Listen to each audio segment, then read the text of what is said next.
Welcome to the After the Show Movie Podcast, brought to you by your hosts, Ace Scully and Sid Talk. We're addicted to movies. Are you?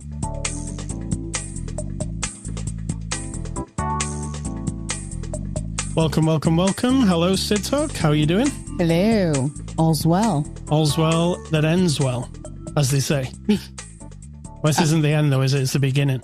Correct. End of the movie, beginning of the podcast. This is getting very deep. Let's move on. What's the before the after the show discussion? After the show discussion was not much. Just about this movie, really, I think. A little tiny bit. But we kind of move on. We have lives of our own beyond the movies. We do. And the podcast. Yes, we do. My life consists of sitting down, opening up The Sims, also looking at whoever's talking to me and chatting with me on texts and messaging and whatnot. So that's over on one side. That also consists of my before the after the show preparation. Getting hooked in, plugged in, and turned on. Basically. All right, let's get on with this thing. It is Saturday, March the 9th. This is After the Show 829. We're a movie review podcast. Every week we look at a new movie.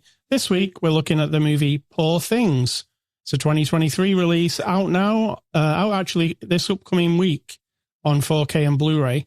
We watched the streaming version, rated R, from our friends at Fox Searchlight, who sent us a copy for review. Sid Talk, give us the synopsis of the movie Poor Things. Oh, listen, I don't think there is one. I mean, you could read the one off the box, but I will. This is about a person who's been created by other people and then expected to be what other people want her to be, and then she's her own person, but it's very complicated. All right, here comes the one off the box. Okay, can't be better than that. It says, the incredible tale about the fantastical evolution of Bella Baxter, a young woman brought back to life by the brilliant and unorthodox scientist, Dr. Godwin Baxter. That's it. That's exactly what it is, right? Yeah, pretty much. Yes. Well, yeah. All right, so that's a bit empty compared to the life lesson in this movie. Poor Things, nominated for 11 Academy Awards this year. What did you think? I loved it. The end. The end. Are we done? Yeah, that's it. Should I play the music? There's not a lot to say. You need to go watch it. And if you haven't watched it, go watch it. And if you have, then go watch it again. All right, I will say. Yeah, what did you think? Because it's not straight up. I will say, I think it's my favorite film of the year so far. Oh my goodness. That is a lot. And I've not seen all of Yorgos Lanthimos. I've not seen all of his movies. He did Killing of the Sacred Deer, which we didn't see. And what was the one with Olivia Colman, which won an Oscar? I don't remember. Well, I've not seen those two, but I did see The Lobster, which I really, really am very fond of. Also with Olivia Colman, as we discussed. Yes.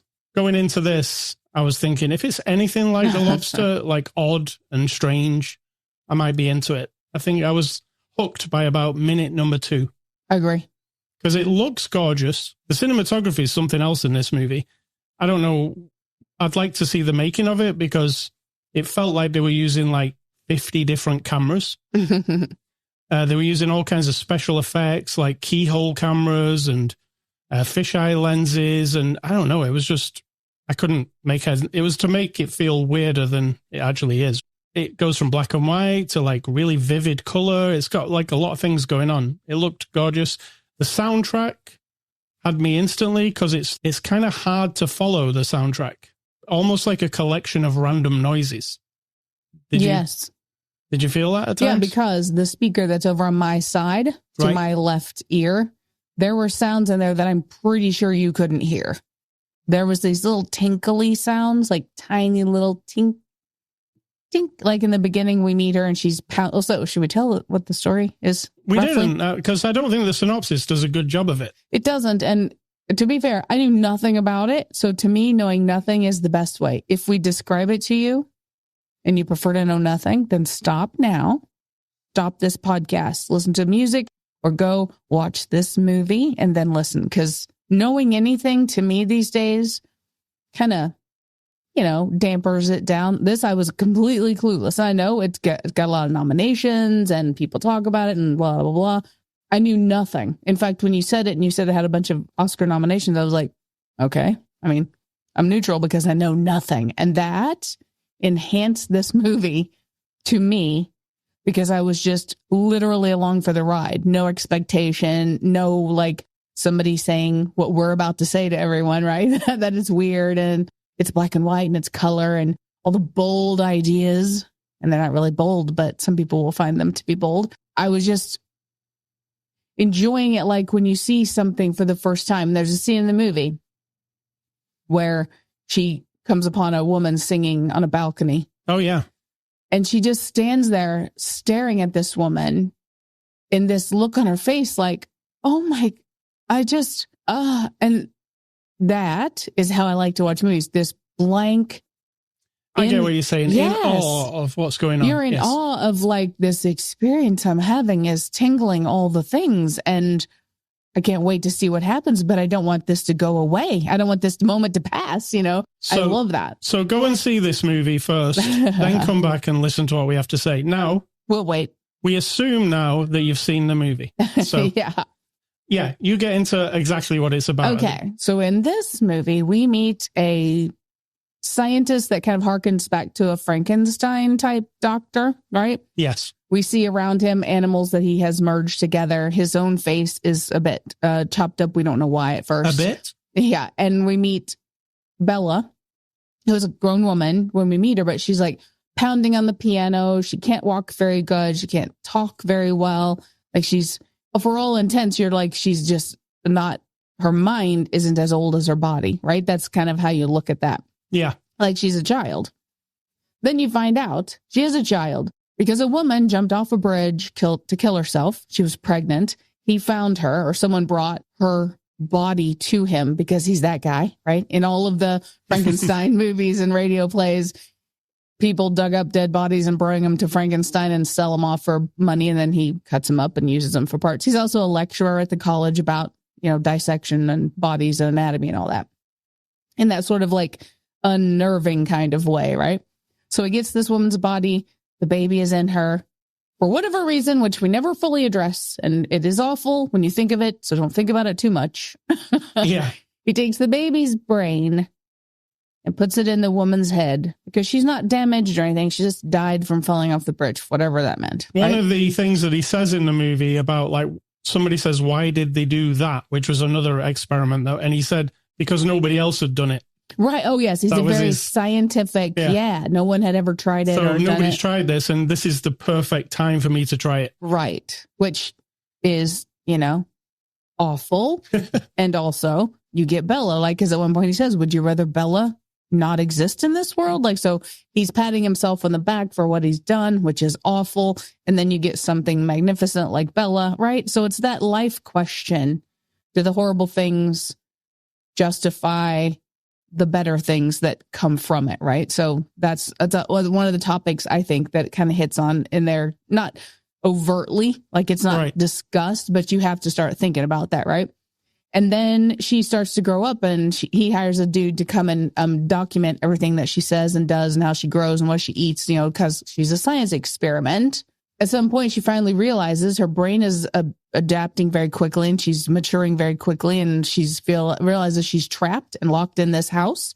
She then wants to leave. And this sort of like, not a con man, but like a, what is he? What's Ruffalo? He's like a schmoozer kind of ladies man. He's kind of, he thinks of himself as like a wild, untamed kind of a dude. Adventurous. Yes. Wants to sweep her off her feet because she's so bizarre. Like she talks bizarre in the beginning. She says exactly what's on her mind and he whisks her away. And in the process of traveling the world and her mind growing, and then she's experiencing people who introduce her to ideas and books and places, the things about life that are good and the bad. And she grows as a person. And then we meet along the way all the different people who either manipulate or take advantage, including the madam at the prostitution place, whatever it's called, brothel, the different men that she meets or knows along the way, and just how that forms you for her, and how it leaves you with whatever options you do for coping and moving forward. And, you know, I find it was spellbinding. Yeah, Bella's literally like an open book that's not written yet, right? Oh, gosh, listen to you. And the people she meets along the way write the book, but she also makes her own decisions where she's like, that person's full of shit. See, that's the tricky part. When you say the other people write the book, that means they kind of molded by story. People. Yeah, but you're molded by people, which is true. And I think that's what this movie was saying, right? You are yourself. Other people mold you, like your experiences. Yeah, no, that's kind of like the surface thing that's going on, but also questioning that you have to accept that other people causing you trauma is somehow benefiting you. Right. That you're never going to be a strong, independent, intelligent person unless I go ahead and abuse you really badly, because you're going to be grateful for it in the future. Like, that's kind of the twist. I mean, the like catch-22, right? Like, if she had stayed in that house forever and he never let her go out, she wouldn't be the same person. But then exposing you to the world and to all the ideas breaks you down. And then you either figure out who you are or you don't. I mean, I just found it like, it's like someone dug in my mind how I've perceived and observed the world all my life. Someone else took it and put it in very good story form. Yeah, and this was based on a novel from a while back. This guy really brought like a visual. Absolutely.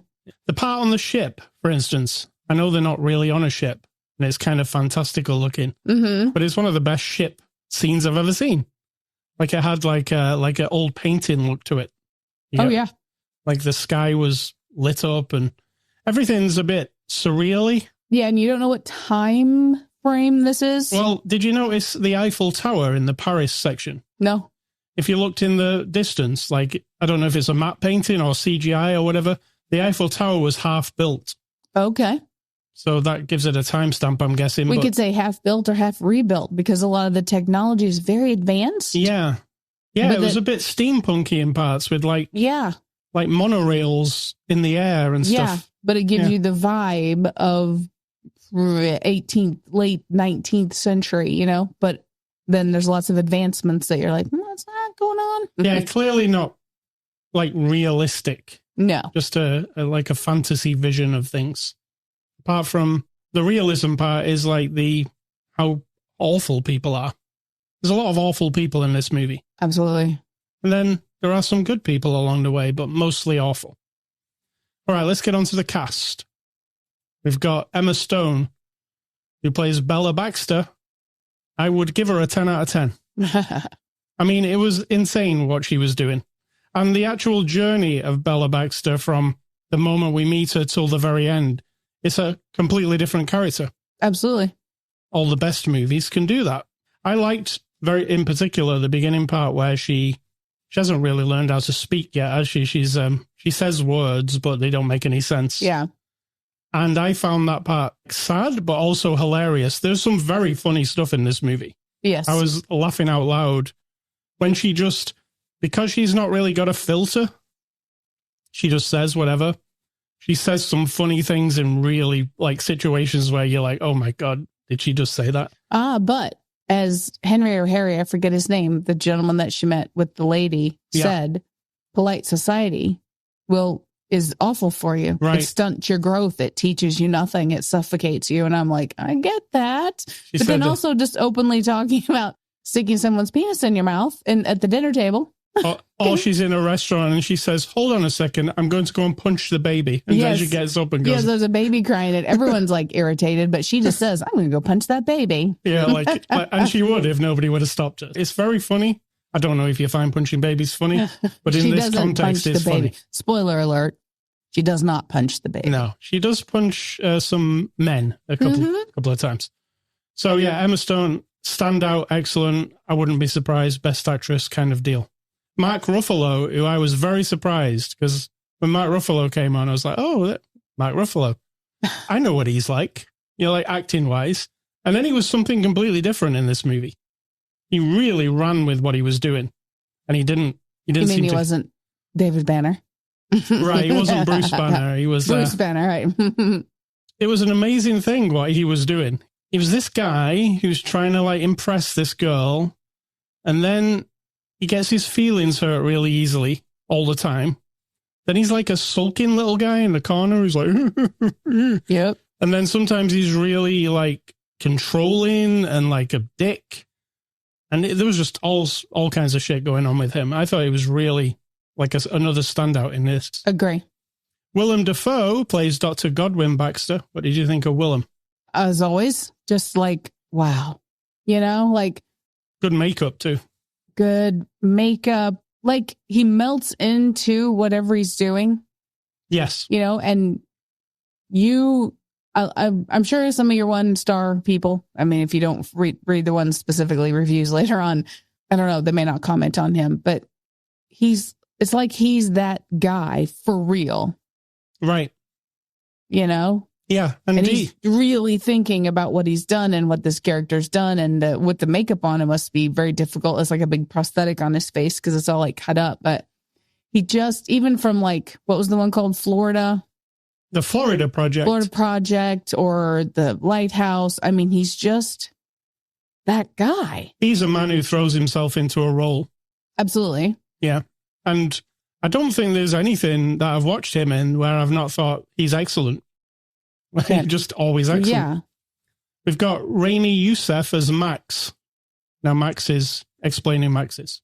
Oh, Max is the guy he hires to keep track of her data as she grows as a person. But then he like falls in love with her. But does he? Because she's not grown much. She's stunted as such. She's sort of, well, he keeps commenting how beautiful she is, but then she has the mind of a child, which is also kind of weird. Yeah. If you think about what men are doing, you know, thinking about here. And so he's kind of nothing.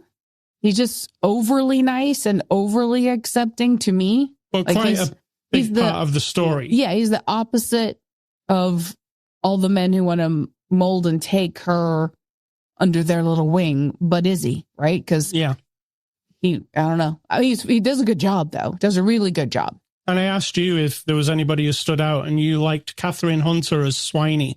She's the madam of the brothel. Right. You liked her. I mean, I like her, the performer lady. Yeah. The little life lesson that this madam is trying to teach her. She's just as much of an asshole as everybody else. Yeah. I mean, for real. And don't leave your earlobes exposed. No, that's all or I'll anything. Say. She likes to bite. Yeah. Yeah. Literally. Yorgos Lanthimos is the director, directed The Lobster, Killing of the Sacred Deer, and that other one. The Invitation, was it called, or something like that? I don't know what the other one was called. What do you think of the director? I mean, if you've seen The Lobster, you get a sense of the sensibility of a person who creatively is going to do whatever he wants. Yeah, and it makes I'm sure he has limitations, and I'm sure that there are things he has to change or do for studios and distribute or whatever the thing is. But I feel like this is a person who's like, yeah. Sure, everybody. Sure. This is what we're doing. Yeah. And it comes out with performances that are just captivating, and the looks like a person with the vision. And I love that. I love that as he's like the project manager. Yeah, exactly. So IMDb reviews, what are those? Those are the 1-star reviews that you like to go and make fun of when people don't like the movies that you like. Yes. So who would give this movie a 1 star? A lot of people. I'm saying. Oh, I totally understand. These are the people. So number 1 says, this is a film for intellectual perverts. I'll start by saying this is the worst film I've ever seen. I go to the cinema a lot, but this is an overlong story about raping a child. I hate it. Like I said, there is weirdness when you reel and you think about what you know about the character. So I can't disagree them being sensitive to that, because it is a bit like, you know. The second person says, this film is about an infant who has her brain put into a woman and then has sex the entire movie. It is for perverts. It is ridiculous and shouldn't be on the screen. Okay, so people have latched onto this. They have. And again, I mean, if you watch it and you think about it, you're going to be like, This is a pervert Frankenstein movie. They all say pervert. There's three. They're the same person, right? These three reviews.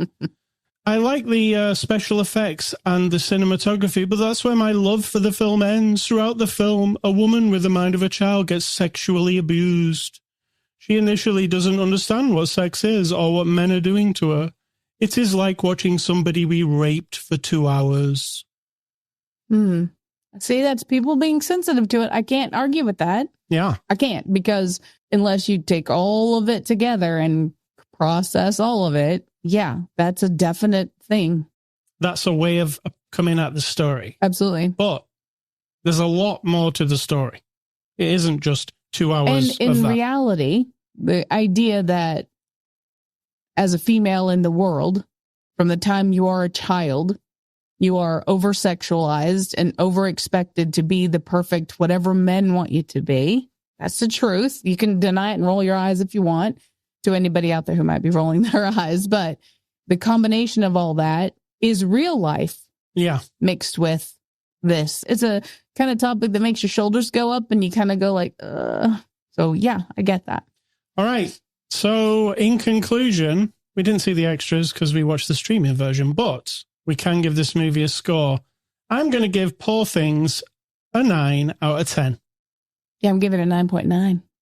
Yes, it is. Yeah. I think it is excellent. And I thought The Lobster was excellent, and I think this is excellent also. And The Lobster is very hard to explain. So if you just want to check it out. Now I really need to see the other two, because I feel like I would like those too. Right. Because I like the sensibility of this director.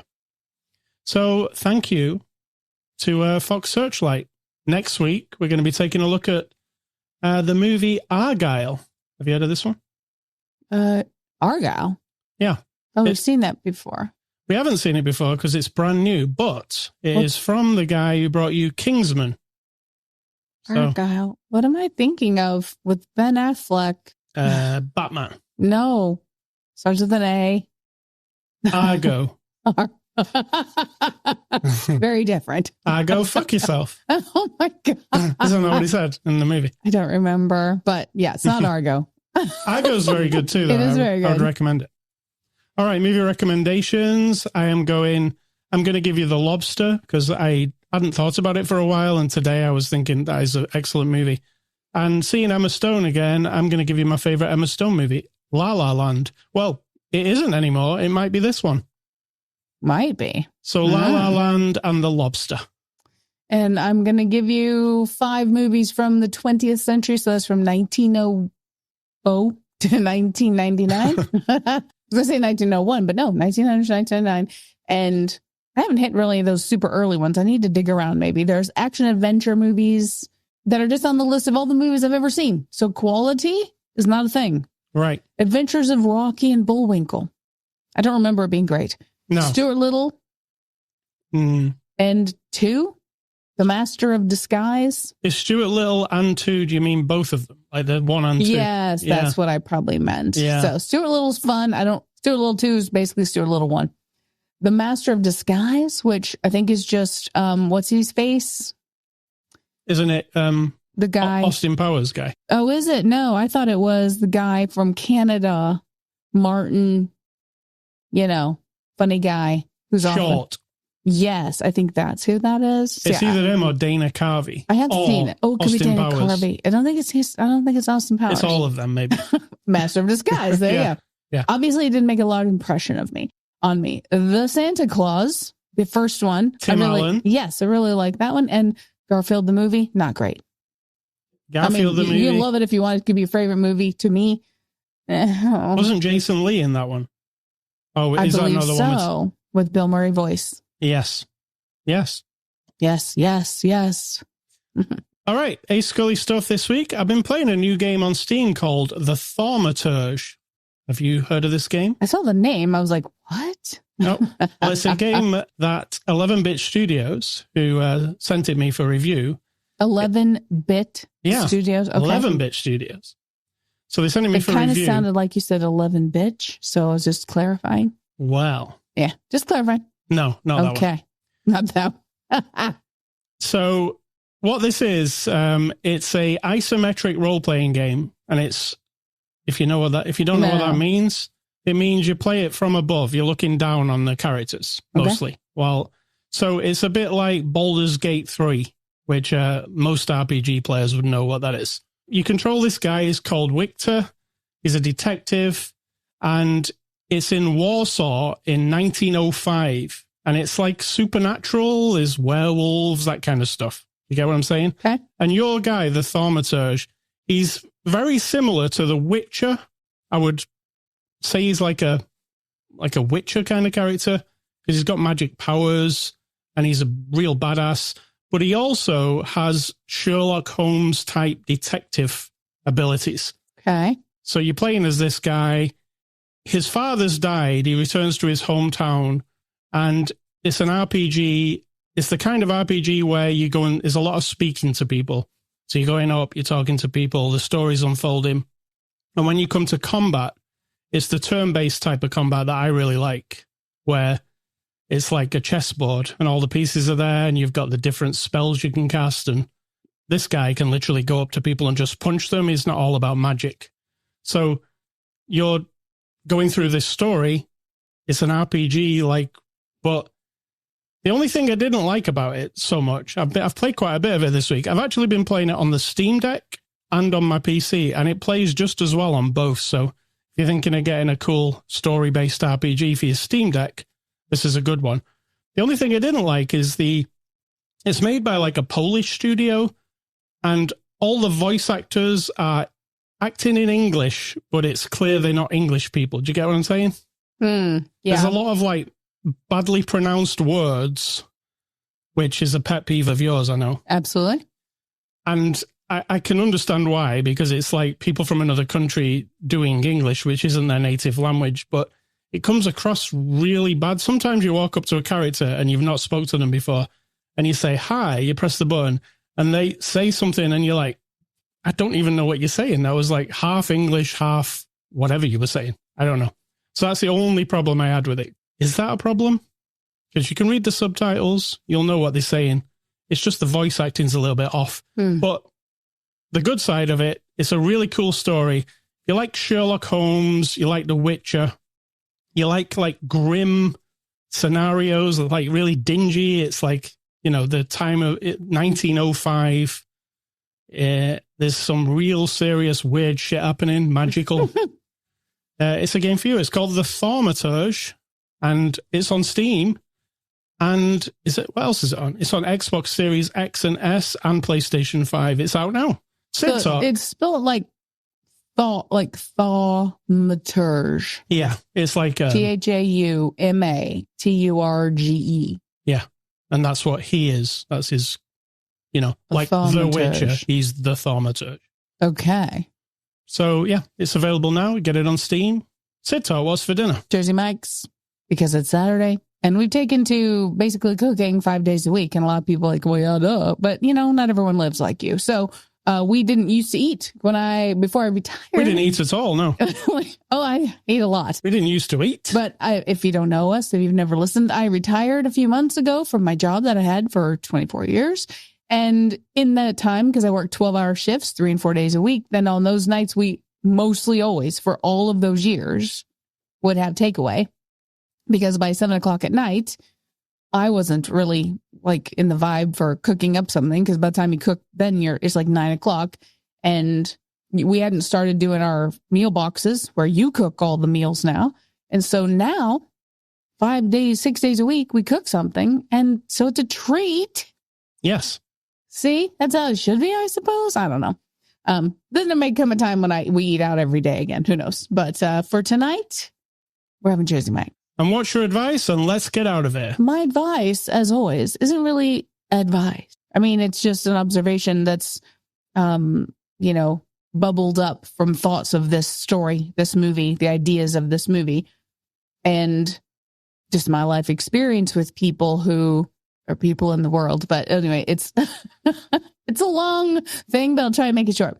So, right. I am not you, right? So whoever's listening, and you, my husband over there, Ace Scully, I am not you. You're not me. I know this seems like a really basic concept, right? But the thing is, no matter how much people love to hide from the truth, a truth in their life, right? Regrets, things they've done, the way that they see something or feel something. No matter how much you want to like pretend everyone is just like you, I am not you. Like you can't mold me or manipulate me or hijack me so that I can be like a little puppet on a string next to you with all the same everything. Like pretend that I have the same traumas and experiences and that the way I perceive things like love and friendship are exactly the same as you because you have a hard time with it or you've had a hard time or, you know, like everybody trying to figure shit out. And so you want to like take someone along with you who's like, you feel like you can, I don't know how to describe it. It's like, if you can't figure something out, you want me to also not have it figured out. So you're not alone. I'm just going to sound like a cruel, snotty person that I am, but that is not my responsibility. Like being a mini version of another person so that they don't feel alone or like maybe they shouldn't have done a thing. But now if you have done the same thing and you also regret it and you feel bad about it, well, then they've got like, you know, they can identify with them and they're not alone in the world. Instead of like, I think of me as a person who confronts things like scarily and go like, wow, I am totally fucked up. I fucked up. I made that choice in life that did not turn out good. And so now what am I going to do about it? Right. And also I don't confront things or feel things the way other people seem to. I don't think of love the way other people do or processing things in the world the same, but other people try to get you to. They want to take like a scalpel to you. Do like this guy did and like chop you up into little bits and put on a different face and sew on a different part of who they want, like copy some of them and put on you. I'm not you. I'm just really, really not. And a lot of people hate that I would get a 1-star review for this comment that I'm making from many people. You know, I like aloneness. I like being alone. I am a person unto myself. And though I love many people, I've been married to you for 24 years, right? I have people in my life I do not want to live my life without. I don't want them to be absent in any way, shape, or form. However, I prefer my time that I'm living, most of my time, to be just me. And then when other people come around and want to like chip away at you and like, oh, come on, be like me and think like me and feel like me. It's a challenge, which is what this movie made me think about. Right. All these people trying to turn her into something because she was kind of like a blank slate, so to speak. An unwritten book, as I put it. Yes. Listen to you. I took that from Natasha Bedingfield. Oh, I guess. Remember that? No, but I know what you're saying. Yes. So that's it. I said, I'm not you. I'm not you. You're not me. And you're not me. Thank you, That's the beauty Talk. of it. All right. ascully.com is the place you can go to get this podcast. You can also go to Twitter, Facebook, and you can go to Spotify, iTunes, Amazon, and YouTube. Our podcast is all over the place. You can't miss it. Just search for After the Show Movie Podcast. You'll find it everywhere. Email feedback to me, ascully@ascully.com. Don't email Sid Talk. She doesn't want your email. And finally, stay classy. Emma Stone. Fantastic performance. Probably the best actress. And I'm going to say, think for yourselves. Because if you're not doing it, someone is doing it for you.